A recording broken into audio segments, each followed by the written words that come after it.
Just scraping in the number 60 spot, we have Donkey Kong Country for the SNES. This is pretty much one of the defining titles of the console, as it was one of the greatest platformers of all time, which a lot of people can agree on. Now, this is the first game in which Donkey Kong was a good guy, considering he started off as a bad guy, and you also were introduced to the character Diddy Kong, both of which became very iconic video game characters, as if they weren't, or as if Donkey Kong wasn't already. But this game just had several creative ideas. It looked phenomenal, and there were just so many things like riding in minecarts, riding on Rhino. I forget the rhino's name. It has a name, I forget what it is. And also the music was fantastic, can't forget that.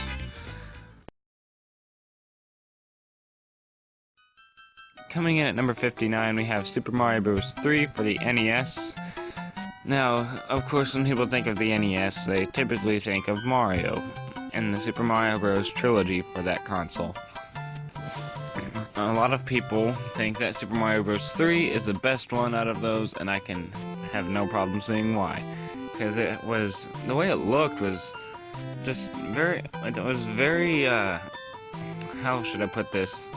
It's very different from what we had seen before, and also the raccoon suit was an amazing little addition to the series, and became one of my favorite power-ups in the entire franchise. And it was just, the level design was amazing, and the music was phenomenal, and I'm probably going to point that out for every game I think has great music. At number 58, we have Star Wars Force Unleashed, the PSP version to be specific. Now, this was the other of the two games I would pull out and play whenever I was on a car ride somewhere. Aside from the other one being Grand Theft Auto Liberty City, listed earlier in the list. And so this game, you essentially are your own Jedi, taking place between episodes 3 and 4, closer to episode 4, and Jedi/Sith. You sort of choose your own path, which is really cool. And you're facing it, I just cannot talk today. You face off against a bunch of other characters that weren't in the movies, but seem like they could definitely fit. And that I really, really liked. And also the story was amazing. Just gonna say that. Coming in at number 57 is what could possibly be the most famous video game of all time, Super Mario Bros. For the NES. As I said earlier, a lot of people think that Super Mario Bros. 3 is the best one. Please ignore the 25s on the question blocks. But a lot of people think Super Mario Bros. 3 was the best one, but to be honest, I really enjoyed Super Mario Bros. 1 the most of the original trilogy. It was just, I guess it's just because the fact it was really simple, and it was really fun, and maybe it's because I've played it more, I don't know, but I really liked this game. Of course, it has the most iconic theme song of all time, as you can hear in the background, and it was Shigeru Miyamoto's first amazing work aside from Donkey Kong.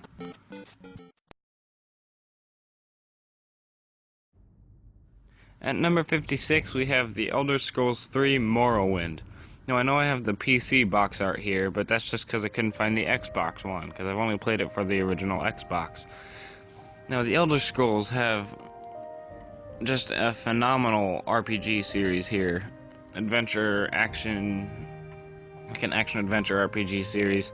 And the series is phenomenal, and Morrowind was the first one I played. And it's really cool with all the different ways your character can, like, all different things your character can become and what he can be. They have so many interesting locations, and just a world that is really cool, and I kind of just never want to leave, you know? That's kind of the feeling it gave me.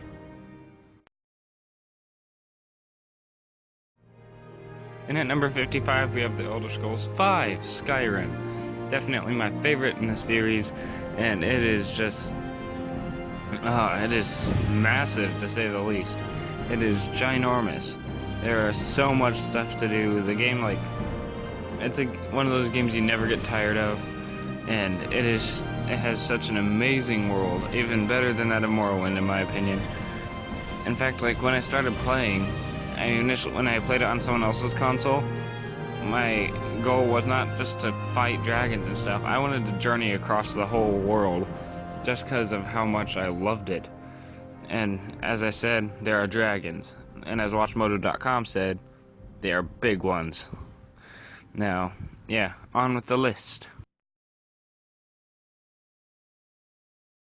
And at number 54, we have Conker's Bad Fur Day for the N64. This was the first real adult title to be available exclusively on a Nintendo system. That doesn't happen very often.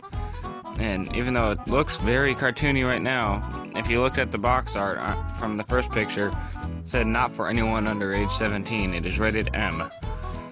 Just because of all the different, themes in it. But the game was actually really fun. It was not just because it's humorous, but it was actually a really good game, and I really enjoyed it. It had very creative characters and bosses. I liked them all. And this is one of many great games developed by Rare. But if you're going to talk about Rare, there's one other specific game that needs to be put on this list.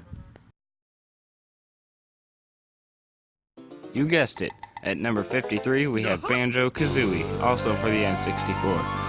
Now, this is one of the greatest 3D platformers of all time, and is definitely, in my opinion, Rare's greatest achievement.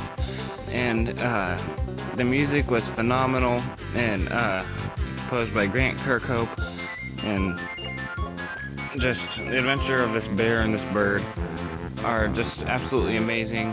And this is one reason why I can't wait for what's it called, Yooka-Laylee, coming out later from some of the people who made this game. And it's essentially just a reboot of Banjo-Kazooie, just with different characters. And anyway, I just love the style of this game, the music, everything about it was just so great.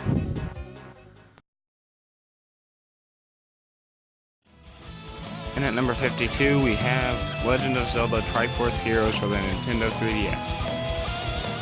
Now, this is my favorite of the 3 attempts at Zelda multiplayer, the other 2 being Four Swords and Four Swords Adventure. Now, just Triforce Heroes was much easier to do. It looked like a regular 3DS game. It didn't have a drop in quality because of all the players, and there were just different customizations, and the totem thing was really cool.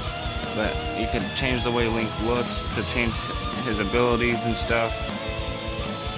And then it had a different story too. It was all about style. This was definitely a very happily themed game. And for once, I don't have a problem with that. It was actually just a really fun game to play. Just missing the top 50, making it in at number 51 here, we have Yokai Watch for the Nintendo 3DS.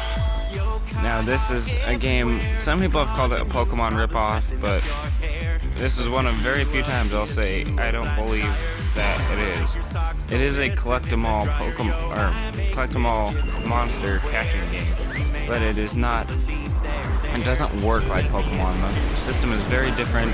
The world is very different. The only similarities out there are monsters you catch in battle, which is the main thing of Pokemon. But that's sort of like the genre here. And it has very unique characters and very different designs from Pokemon. It was a very nice change of pace, but still not completely losing sight. And because of that, I really, really love this game.